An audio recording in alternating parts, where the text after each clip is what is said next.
It's not in the face! Thank you. Hello and welcome to Hey, Not the Face with your host, John Nash, and your producer, me, Steffi Haynes. And y'all know what day it is. It is Hodgepodge Day, and boy, we have a whole slew of topics for y'all.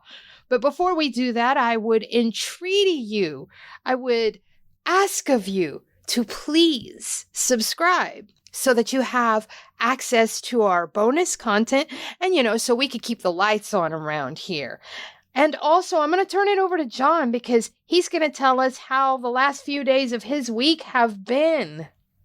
Oh, good. It's beautiful out here in Los Angeles. Of course, I spent it in a movie theater the whole weekend. What movies did you watch? Because I know you went to the Egyptian. Well, I went to the Egyptian. I saw Roadhouse on Thursday. Friday, I saw Detour and My True Life. My True Story, not My True Life, My True Story, directed by Mickey Rooney. Imagine that.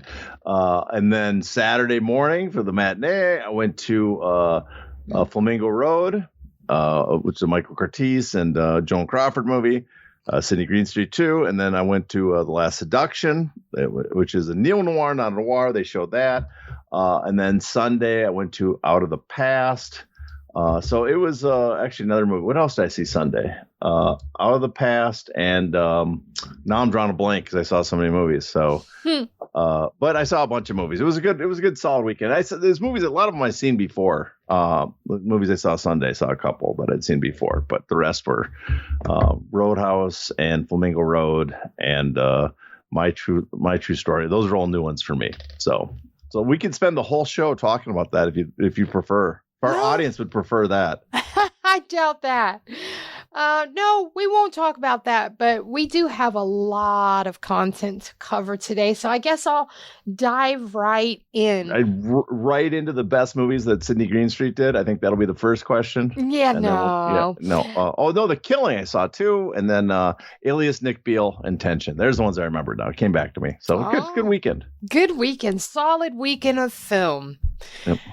Let's talk dirty boxing, though.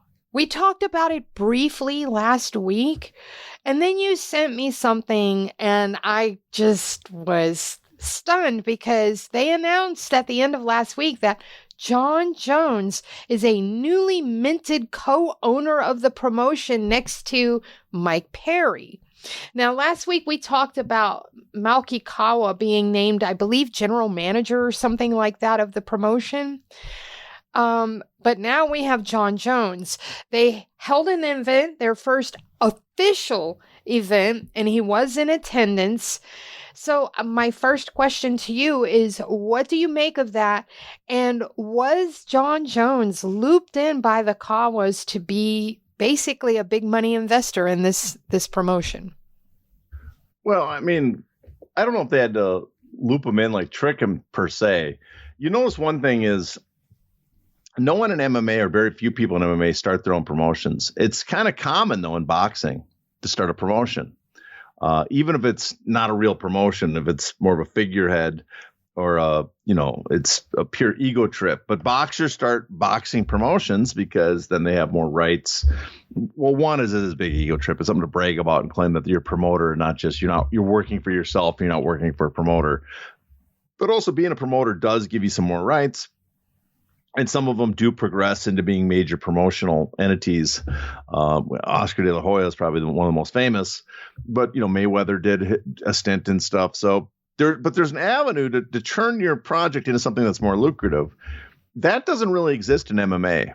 No one, Nick Diaz tried and it kind of failed miserably.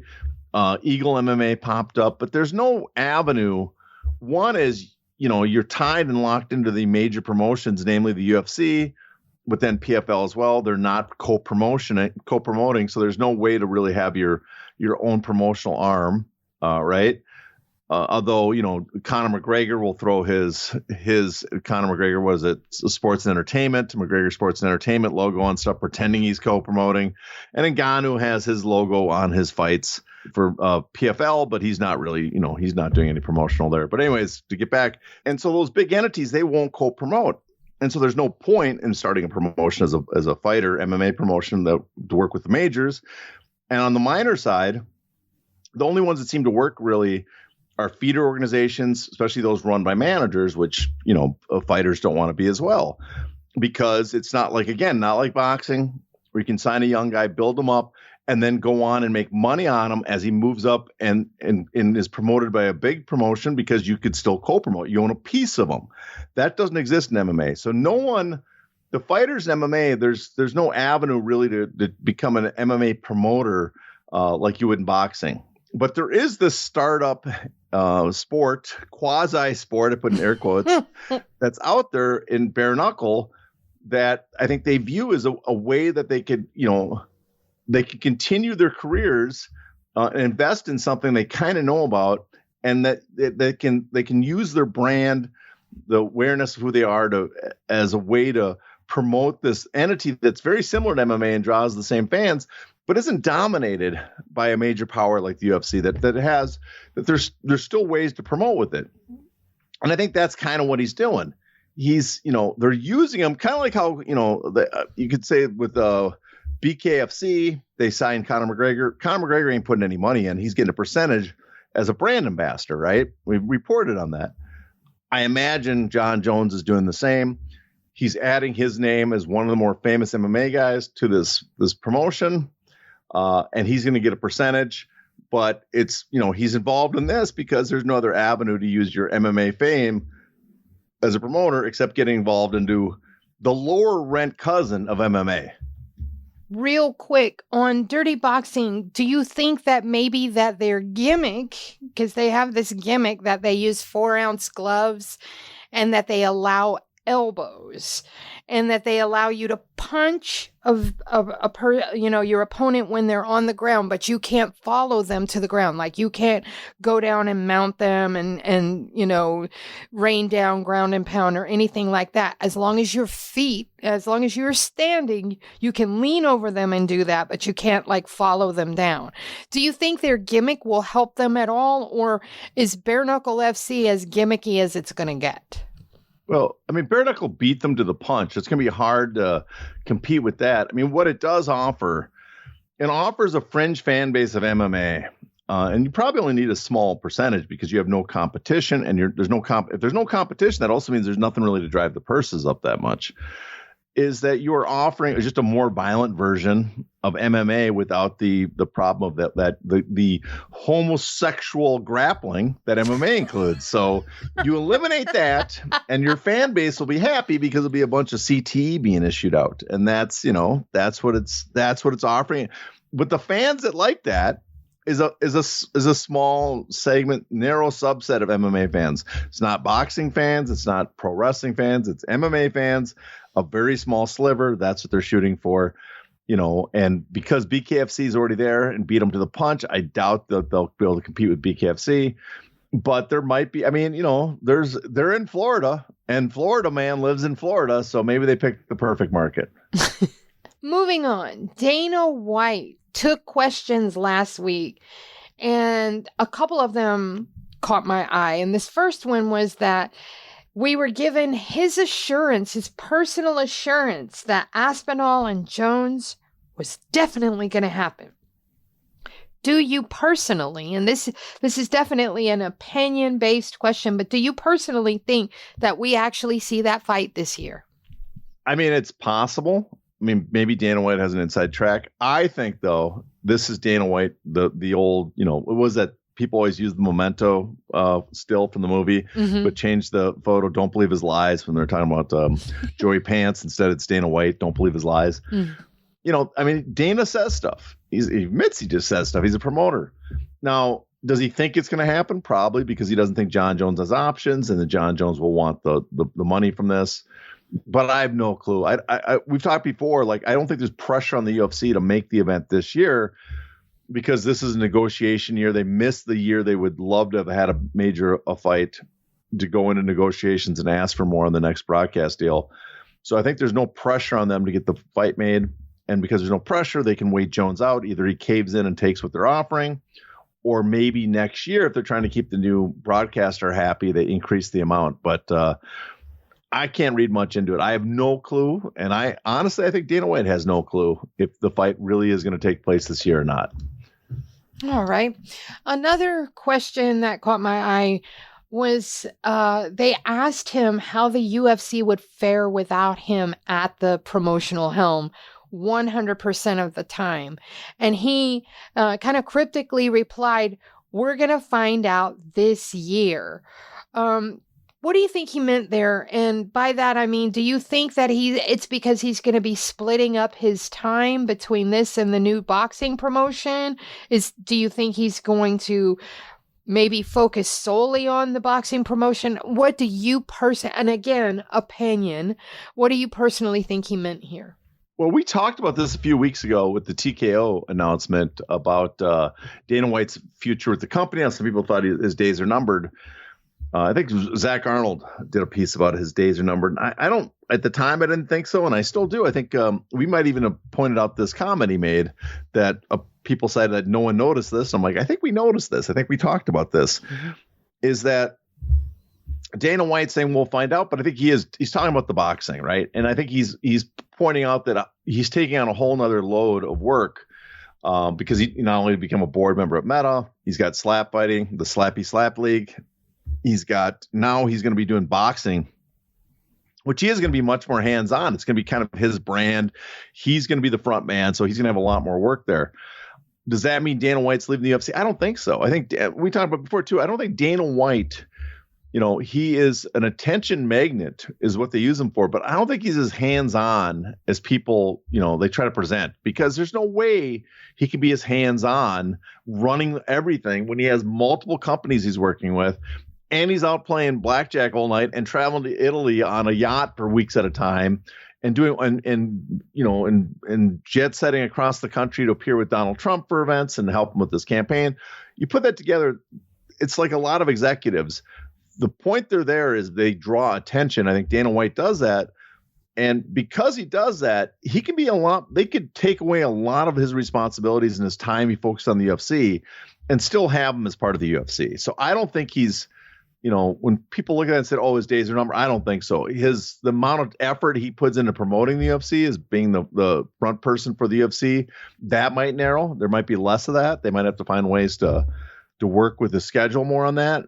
But I don't think, he's become so synonymous with the UFC. I just don't think they've spent all this effort building him up to the figure he is. I don't see why the company would want to remove him now that they've successfully made him the Mickey Mouse of the UFC's Disneyland. Do you think that Hunter will assume more of a prominent role as he has to divide up his time with this boxing promotion? I think that's pretty much a given. I mean, Hunter already seems like he's doing a lot more of the actual work for the company. Mm-hmm. The one doing the negotiations, the one, dealing with fighters. So he's taken off a lot of the actual responsibility. And I think it becomes, on the inside, inside the business, behind the scenes that some fans are into, is that more and more it comes out that Hunter's a major figure. They'll push him forward. I just don't see Hunter having the star power Dana has. Dana will still have a place because, again, he has been built into this celebrity figure that's an attention magnet, and they're going to use that. But yeah, I think Hunter will become, Hunter might be doing a lot more of the press conference, or someone else eventually will step in and start taking over a lot of the press conferences and things like that. I get what you're talking about with Dana being the magnet, because he's sort of, between himself and their promotional prowess, built him into this almost fighter figure himself. But Hunter is not that. I saw a picture of him a couple of days ago and I couldn't help but comment on it. But Hunter looks like a wizard that's getting ready to whip out a wand and cast a spell. And Dana looks like a fighter. And so I feel like the magnetism there is that Dana looks like what you're already watching and Hunter does not. Yeah, Dana physically represents the promotion. Mm-hmm, for sure. And Dana, I mean, the thing is, people, some people might push back when I say this, but I don't mean it as an insult, but Dana White, as much as we talk about Dana White build the UFC, I think it's much more that the UFC, the company Zuffa built the UFC into a platform to build up Dana White. Yep. And that was intentional because, they want to put as much focus and power on him because then they don't have to worry about the fighters as much. And they, and we see it across industries all over the country now that the top CEO founder, they have founder myths. All these CEOs buy companies and make them rewrite the history of the company. So they're a founder. The whole point is you're making a mystique, and then you want that when he says something, it can drive up stock prices without actually accomplishing the goals that you're claiming you're trying to do. UFC London, let's talk about that for a minute here. It set a new fight night record with $4.71 million and 18,583 in attendance. Now, I could not help noticing some of the European media, and I'm specifically talking about Sean Sheehan. He made a post and he said it was like unparalleled greed or boundless greed. It was one of those two words that made that gate. Others commented how people were leaving early, and I saw videos of just droves of people leaving in the middle of the Leon Edwards fight. Anyways, when you measure all of those things into one neat little package, how attractive to prospective broadcast partners are the gates in comparison to viewership? Well, I mean, the media rights just dwarf the gate figures, but the gates are at a healthy percentage. I think right now their live event is about, 12 to 13%, maybe a little higher now of their revenue. And their media rights make up about almost 2/3 to 3/4. So it's dwarfed by the media rights. The gates are important because that's, it just adds on to your profit margins or it takes care of your costs, however you want to put it. But media, the viewership is much more important than the live gates, and we kind of know that because if live gates were so important, they wouldn't put so many fights at the apex. They would be trying to get more ticket sales. Instead, they're withholding ticket sales to make more scarcity to drive up the ticket prices. But I mean, also there's a possibility that we talk about boundless greed. That reminds me of the Ali Frazier fight when they first fought. The Madison Square Garden, the promotion there, they could have upped those tickets and sold a lot more the tickets at a much higher price. But they thought the blowback from fans that they would be pricing out, especially the upper decks, the average fan would be so great that it wouldn't be worth it. And so they didn't do it. And now we're in a point where and this is not just UFC, boxing, to everybody. It's the whole point is how expensive can we get a ticket? How much can we cater to just the top 10%? David Shaw, he is the UFC Executive Vice President of Foreign Content. He was the one that ran the post-fight presser and was taking questions. And he said for the next media rights deal, the intention is to have an increased number of international events in primetime slots. My question to you is, how important is global expansion right now amid rumors of failing pay-per-view numbers? Well, I mean, obviously it's important because the global market, the amount of money they make from the global market is dwarfed by the domestic markets. They've earmarked that as something they can increase. When they say primetime, I imagine he meant primetime local, like primetime in Europe and stuff, which makes sense because if you're going to do that, now the problem is before they wanted to, they're trying to make their events as efficient as possible and maximize the return on each event.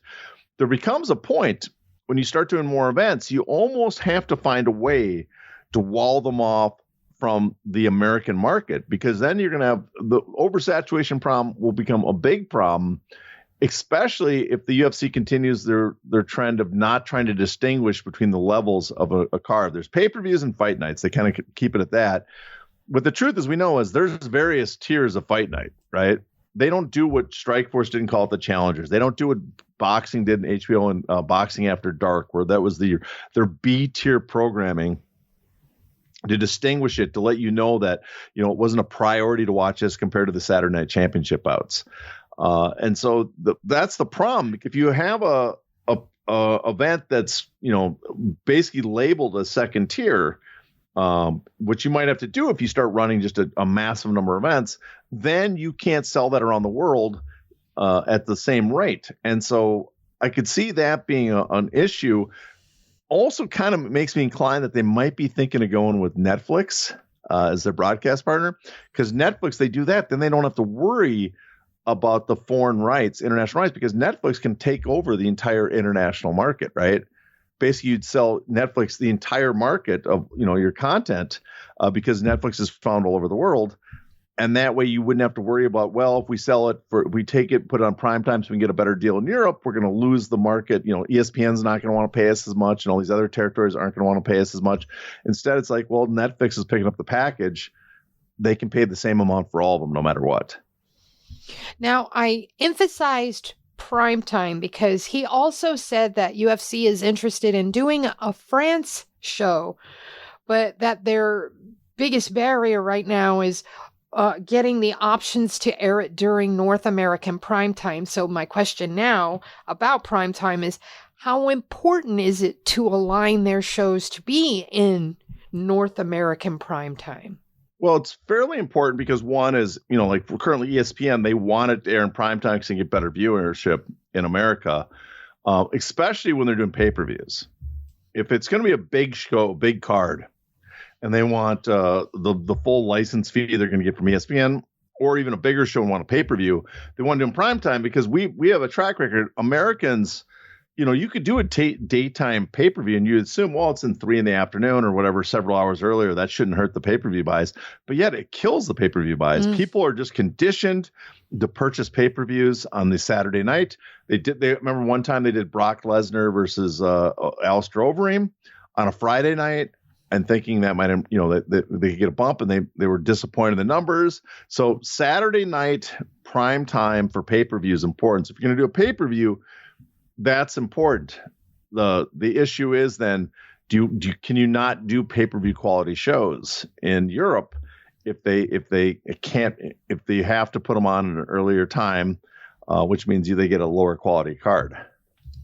Continuing on with Europe, do you think that the UFC might face some problems hosting shows in Europe this year, since kind of the tensions are rising with this administration, or have they basically insulated themselves from that? That's an interesting question, and I'm going to have to wait and see, because I'm interested to see what happens in Canada for UFC 315. Because the Trump administration has become incredibly unpopular in Canada for good reason. I mean, Canada, Trump keeps threatening to make him the 51st state, which they find offensive. Joe Rogan just made a joke statement about that. I don't know. It's hard for me to tell with him what he, because I don't watch the show at all. The question I have is, because the UFC is so tied to Trump, so connected with him because of the effort they put to elect Trump, because they have so many people that are pro-Trump in the UFC. I mean, it's one thing that there'll be backlash against American products, which we've already seen, right? And in Canada, we're speaking of right now. But it will be something if it's focused more on the UFC. If something like a Tesla, if the UFC turns into a Tesla situation, right, that could be terrible for the UFC. Especially now, it's not just Canada, but also in Europe, they're also greatly offended by the United States. And it is possible. I mean, there's a couple possibilities. I'd be kind of nervous about the UFC. One, we haven't seen it yet, but there is a chance again that becomes so connected to the Trump administration that any blowback hits you as well. And then again, you could find yourself being like Tesla, the blowback that they're seeing, where you're actually targeted. There's also a chance that these governments decide that, you know what, you are no longer worth ignoring. Perhaps we will use, like just recently in the lawsuit that we saw in civil action, but maybe they will sic their competition, European Competition Committee, to look into the UFC's behavior and antitrust. I mean, there's just a lot of possibilities. So I'm intrigued with the react, because it might also be that the fans that show up for UFC events, if they're the percentage of Canadians that either would want the UFC to be the 51st state or just don't care about this and are just there for MMA, and we will see no greater reaction from the Canadian public. But I'm interested to see what the Canadian public's views of the UFC is going to be when they come to town. It's been reported that Irish authorities are now investigating Conor McGregor for incitement over his social media posts right before those Irish riots last year where they were firebombing. He's looking at 7 years in Irish jail if he's found guilty. Now, my question is, do you think that the UFC will ever reach a point with him where they just say enough is enough? No, they haven't cared up till now, and they haven't cared before. And you look at their fan base, the fans that they have around the world, the fans especially in the United States, which is their primary focus, they don't seem to care about any behavior by any fighter, by any individual per se, right? As long as they view them on their side of the political spectrum, they have no issue with any behavior. So when you look at Ireland, this small market, I think they're not going to care, and there's not going to be a blowback because the type of fans the UFC now caters to and that makes up the majority of their fan base, issues like that, they're not going to be concerned about Conor McGregor's behavior. In fact, one thing inciting on social media, they may look as infringing free speech. They use air quotes because they, I kind of laugh thinking now of Joe Rogan's comments about, his problems with Canada, and yet he would go to Russia where, try making some criticism of their military actions in Ukraine and you end up in jail. So the free speech warriors, I don't know if they fully understand how free speech works and the level of free speech allowed in each country. But at this point, I think the UFC, the culture we have created amongst this fan base and generally in the United States, their primary market, is such that no one cares about any individual behavior. So it's not going to come back. And in some ways, I don't mind not caring about individual athletes' behavior. But there's no concern what the general public thinks about it, what's happening at the UFC. I think we've gotten to that point that they're not concerned about the casual or the mainstream viewpoint towards the UFC. Do you think UFC orchestrated his trip to the White House as a litmus test to see where his drawing ability is at? Wow, that is some 4D chess right there. No, I don't think so. I think Trump needed someone for St. Patrick's Day, I should say. Apparently the Irish don't like St. Patty's Day. They prefer Patty's Day or St. Patrick's Day. He needs someone for St. Patrick's Day, and this is the only Irish guy he really knew. And so that's who they brought in. I think that's what happened. It's, they go, who do you want here for, to represent Ireland on St. Patrick's Day? They go, oh, that little guy from the UFC with the tattoos. So are you saying that Trump used him as the token Irish guy? Yeah, exactly. Well, he's like, who's the little dude that fights in the UFC that looks like the leprechaun from on the Lucky Charms box? Oh, goodness gracious. All right. Endeavor, they are no more. They spun off the UFC, they spun off PBR and IMG all over to TKO, and now they're going back to being WME, a private company. What do you make of that whole journey? To access the bonus content of this episode, you must be a paid subscriber. To do that, go to heynottheface.substack.com and subscribe today.